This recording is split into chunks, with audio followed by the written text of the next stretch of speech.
Hey everyone, and welcome to The Origin of Barbie as Rapunzel. This beautiful movie, released 20 years ago on October 1st, 2002, was based on the fairy tale Rapunzel written by the Grimm brothers, which is an adaptation of Rapunzel by vids, which is a translation of Persinette, which was influenced by Petrosinella. In this video, we'll be exploring all of that, and then we will take that knowledge and compare it to the Barbie movie. Let's let our hair down and go! Let's start at the very beginning. In 1634, Petrosinella was written by Giambattista Basile, an Italian poet and fairy tale collector. It was included in Pentamerone, also known as The Tale of Tales, a 2-volume collection of 50 fairy tales that his sister Adriana posthumously published. Pentamerone wasn't given a lot of attention until the Grimm brothers started praising it as the first national collection of fairy tales. It contains a lot of the oldest known variants of fairy tales like Cinderella, Hansel and Gretel, Sleeping Beauty, and, you guessed it, Rapunzel. In Petrosinella, a pregnant woman steals parsley from the garden of an ogress. When she is caught doing this, she agrees to give up her child. The child gets the name Petrosinella, which is the Italian word for parsley. Petrosinella gets raised by her mother, but when the ogress makes an offhanded remark to Petrosinella about a promise, and she tells her mother this, her mother replies annoyed that she can act on the promise. Petrosinella forwards this message, after which the ogress takes her by the hair and locks her up in a tower deep in the woods with only a single window. The only way the ogress can enter is when Petrosinella lowers her extremely long hair down the window. When she is in the tower with Petrosinella, the ogress teaches her magic arts. One fateful day, a prince notices her long hair swaying in the wind. He yells at her that he loves her, and she blows him a kiss. Girl got pretty good game for someone who's probably never seen a man her age. Time passes, and the prince devises a plan to imitate the ogress's voice, and it works. Petrosinella lowers her hair, and the prince hops in. From this moment on, the prince comes to see her every night.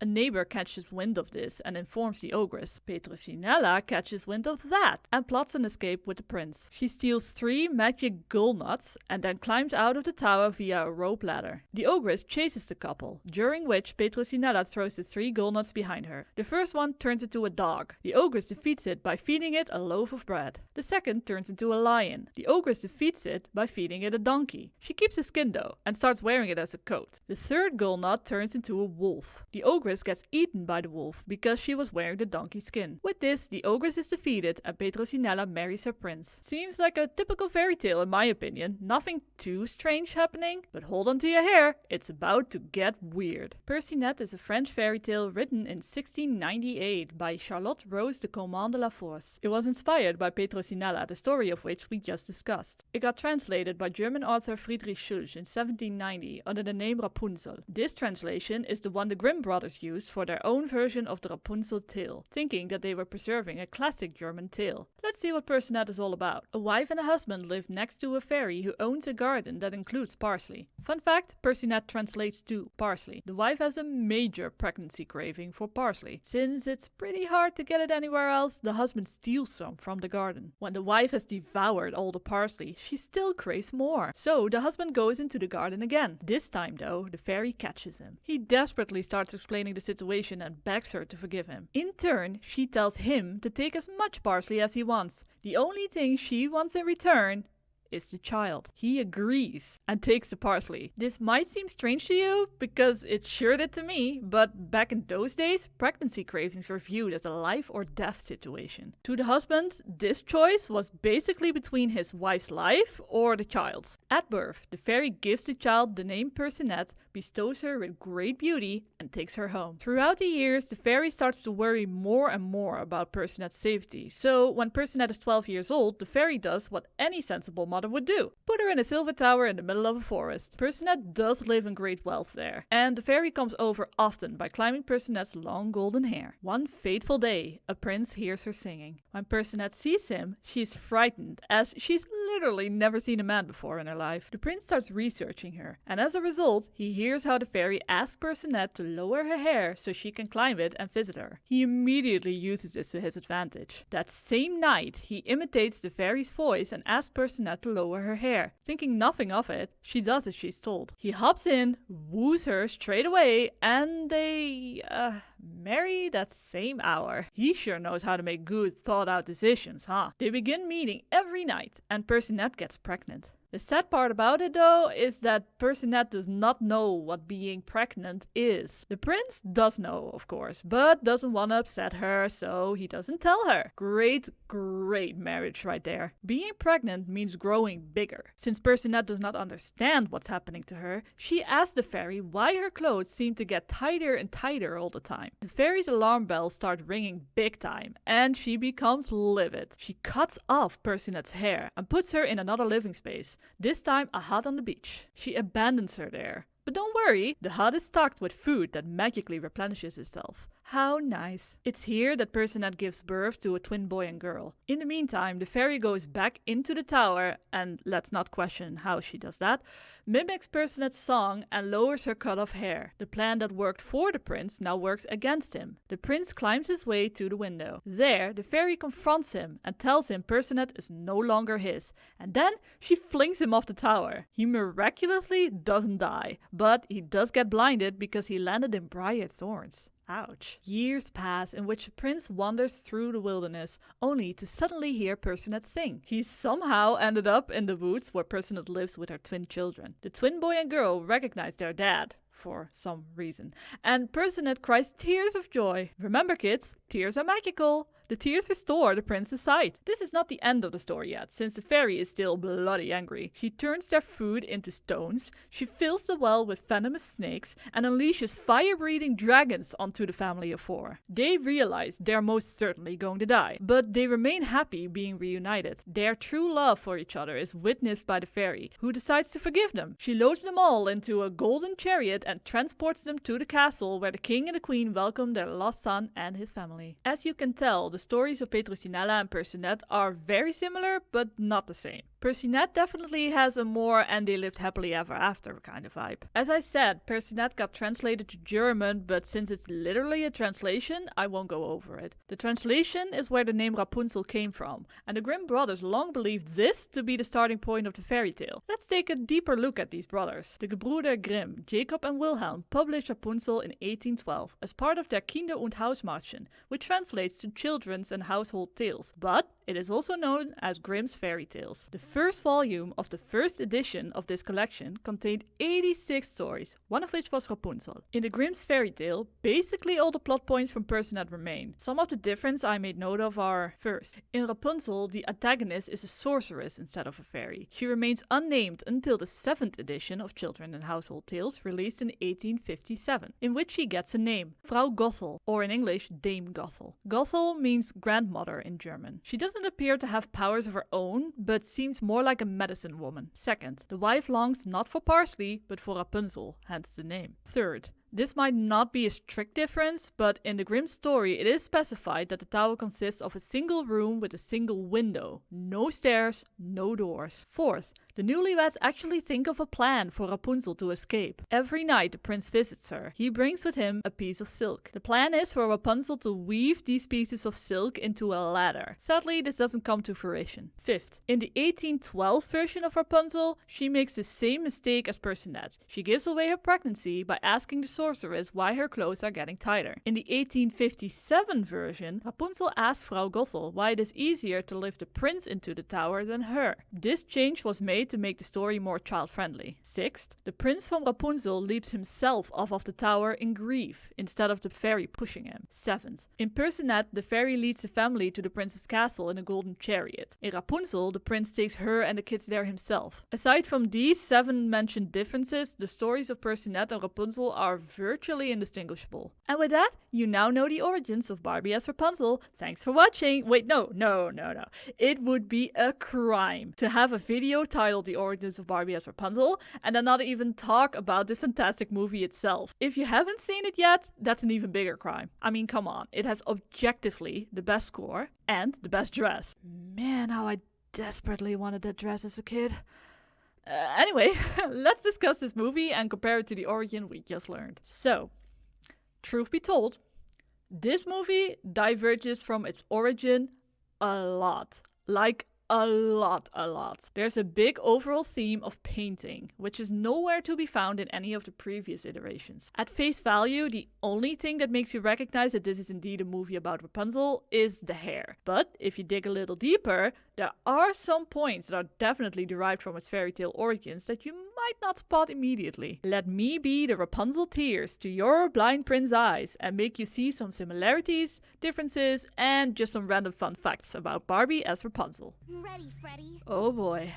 But what if I hate it? Sighed every artist ever. About the tower. The tower is deep in a forest, which resembles the origin story. The main difference here is that the tower is hidden by an invisible wall that apparently Gothel put there, since it disappears when Gothel gets stuck in the tower.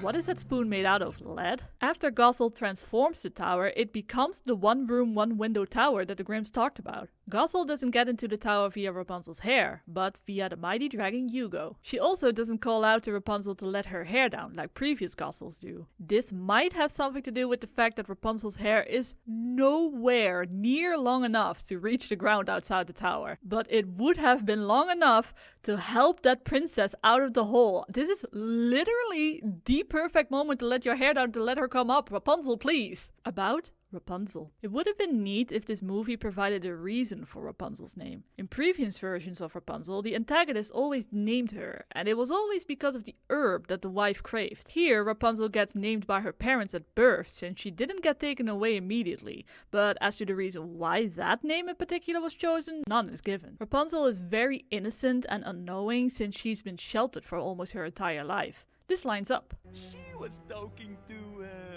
The most handsome man I've ever seen. And you've seen how many men before? Okay, never mind. In previous iterations, the main character gets well taken care of by the antagonist. I wouldn't necessarily say that of this Rapunzel. She is Gothel's slave and can never do things right in Gothel's eyes. It is a pretty miserable existence for Rapunzel. At least she's not alone. She has her friends Penelope and Hobie, something the other main characters didn't have. Does he ever smile? Do dragons smile? Not around me. Rapunzel seems to have a different personality than her ancestors. She stands her ground and makes active decisions to shape her destiny. Things don't just simply happen to her, she makes it happen. We love the strong Barbie girl boss vibes. Good morning, miss. No, thank you. This is fine. Keep a straight face, Jim. The color of the dress Rapunzel ends up with resembles the color of Rapunzel very closely. About Rapunzel's parents. Gothel has a closer connection to Rapunzel as she did in the other versions. Usually Gothel receives Rapunzel as a trade for an herb and has no previous connection to the parents. Here, Gothel is well acquainted with Rapunzel's father since she is neck deep in the friend zone and she hates it there. She straight up steals Rapunzel instead of trading her. Rapunzel has a strong desire to find her parents and be reunited with them, in which she succeeds. This is a stark difference to previous stories in which she does not get reunited but also doesn't express the desire to. Gothel has always told Rapunzel that her parents abandoned her, and that she took care of Rapunzel since she was only a few days old. It's interesting how closely this lie lines up to the origin of the fairy tale, and then for it not to be true in this movie. This is King Wilhelm, and I firmly believe this name wasn't chosen at random. The brothers Grimm were called Jacob and Wilhelm. About the prince. Botticelli be like, I know how this goes. You will ask this girl you just met to marry you, and I won't have it. Speaking of Botticelli, they're named after Sandro Botticelli, an Italian painter who lived from 1445 to May 17, 1510. This enhances the art theme of the movie. I believe I said I want his name. But I already told you, I don't know. I thought I was watching Rapunzel, not Rumpelstiltskin. Wait, and now we're watching Romeo and Juliet? What's going on? Hey kid, you should ask Prince Daniel for some lessons. Only true Barbie Cinematic Universe fans will get that joke. But that's okay. Rapunzel is not allowed to find out what the prince's name is, yet the viewer does get to find out, whether they want to or not. They make doubly sure you get it. Stefan. And just in case you didn't get it yet, Stefan? I think it would have been nice if the viewer remained in the dark along with Rapunzel. I was wondering if... Well... Oh, I swear to God, don't ask her to marry you. Okay, good. Gothel cuts Rapunzel's hair off and wears it herself to lure Prince Stefan. I love that they kept that part intact. About the dream sequence. Now we've arrived at the good stuff. In terms of similarities to the origin, this dream sequence is very, very interesting. The prince literally calls out, Let down your hair. like Gothel did in Grimm's fairy tale. He climbs in via her hair like the princes in all iterations have done before him. It turns out to be Rapunzel's dream. It's like Rapunzel just subconsciously channeled her ancestors. God, it's so cool. I'm nerding out over a Barbie movie. I am fine. When someone asks how I'm doing, I've been... well... about the magic. Gothel has magical powers in this movie. This is in contrast to Gothel in the original story. She was called a sorceress or witch in it, but didn't seem to actually possess any kind of power and was more like a medicine woman. In Petrosinella, the ogres taught Petrosinella magic arts though. Now I know my eyes are going. I could swear this used to be a hairbrush. Literally, how would you be able to tell that? Nothing to see here. Nuh-uh. About Gothel. There is a version of this story in which Gothel, after she cuts off Rapunzel's hair and lures the prince with it, she accidentally lets go of the hair, causing her to have no way out of the tower. In this movie, Gothel also has no way out of the tower, since she put a spell on it that didn't work on Rapunzel, but does work on her. Fun fact, Otto has the same voice actor as Pim in Barbie and the Nutcracker. Throwback to my video about the origin of that movie. Speaking of Gothel, She would have been my daughter if you had married me. I simply took what was mine. this line is interesting to me. She sees Rapunzel as the daughter that would and should have been hers. Yet I sense no family bond between them, either good or bad. She treats Rapunzel as her servant. Gothel, at least in this movie, is full of contradictions, which intrigues me so much. She hates kids, yet she wants Rapunzel to be her kid. She hates Wilhelm, yet wants him to love her. She absolutely cannot stand the thought of Rapunzel lying to her, yet she lets Rapunzel live in a constant lie. She insists on knowing the boy's name so he doesn't ruin her plans, yet completely abandons Rapunzel when she doesn't get what she wants, saying she doesn't care. I'm not entirely sure where I'm going with this thought, but it's just extremely fascinating when you think about it. There's a lot of depth to this character. And with that little ramble, we've come to the end of the video, for real this time. I hope you enjoyed learning along with me and found this video informative and or entertaining. I love making these videos and I can't wait to see you in the next video, whatever that may be. Maybe keep an eye on the channel next week? Just saying. Thanks for watching. Doei doei.